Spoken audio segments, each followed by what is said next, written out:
4 innocent kids were about to have their lives turned upside down, and he hated the role he was playing in the destruction. He loathed himself for wondering if Julia might give him a deal on this house when she sold off every single one of Raphael's assets. It had been a fleeting thought, but lingered long enough to make his face heat in shame. "Ford," Asher texted. He set the camera down and typed out a quick response. "On surveillance duty."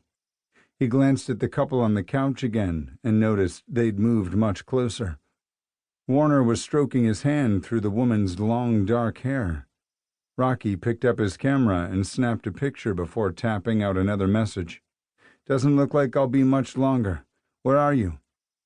The response came a few seconds later. "Home." The message included a photo of Asher sprawled in their bed, wearing a pair of tight briefs that hugged his bulge alluringly. Asher's hand rested on his lower abdomen, his long fingers splayed so the tip of his pinky grazed the waistband of his underwear. God, Rocky loved those hands so much, and he couldn't wait to feel them on his skin. Would they be possessive or tender? Both. Asher had been gone for almost a week, so he would start out one way and end with the other. Fuck me, I'm one lucky son of a bitch. Rocky had come to Vegas on a whim, to attend a conference for private detectives. He expected to learn about the latest investigative technology available and ended up falling hard for the flashing lights and desert nights. When he won big at a craps table on his last night of the convention, Rocky had taken it as a sign he should stay. Little did he know he would meet the love of his life, U.S. Deputy Marshal Asher Dunleavy, soon after. Instead of responding to Asher's text, Rocky called him instead. "Hiya," Asher said huskily. "Don't distract me, or I'll miss the money shot," Rocky replied. "Like the one I sent you last night?" Asher asked. Rocky closed his eyes and recalled the image of Asher's cum-splattered stomach. Since his husband traveled a lot, phone sex and video chats kept them connected while apart. "Stop," Rocky pleaded. "I can't afford to get a boner right now." "Yeah, I don't want anyone to see you jacking off in your car." "I'm not in my car," Rocky said. "I'm tucked inside a treehouse in the yard behind my subject's property. That's just gross. Not to mention I'm concerned about the integrity of the structure."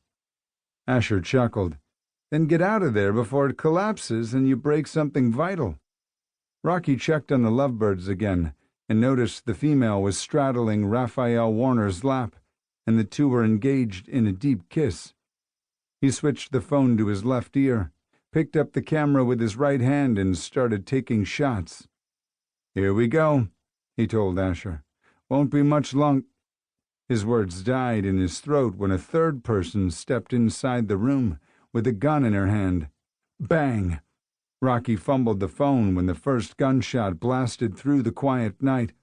"Oh no, God, no!" Raphael Warner's head slumped forward. His mistress let out a blood-curdling scream as she scrambled off his lap. "No, no, no!" Rocky tried to shout, but it came out as a hoarse whisper. Unable to tear his eyes away from the scene unfolding in front of him, Rocky searched blindly for his dropped phone, his hand scrabbling over rough wooden planks until he found it. "Help!"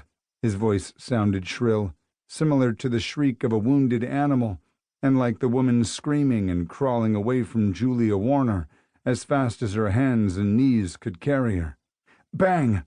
The woman collapsed onto the tile floor. But that wasn't enough for Julia, who stood over her and fired the gun 2 more times into the woman's prone body. "Ford!" Asher yelled. "What the fuck is going on?" His husband's urgent voice broke Rocky out of his trance and spurred him into action. He hurried down the crooked ladder as fast as his shaking legs permitted, only to collapse as soon as his feet touched the ground. Rocky gripped the treehouse ladder and hauled himself to his feet, while managing to stagger toward the house where Julia Warner stood sobbing. She tugged herself and fell to her knees. "Why?" she screamed at the motionless woman. "Why did you do this to me?" Rocky's leg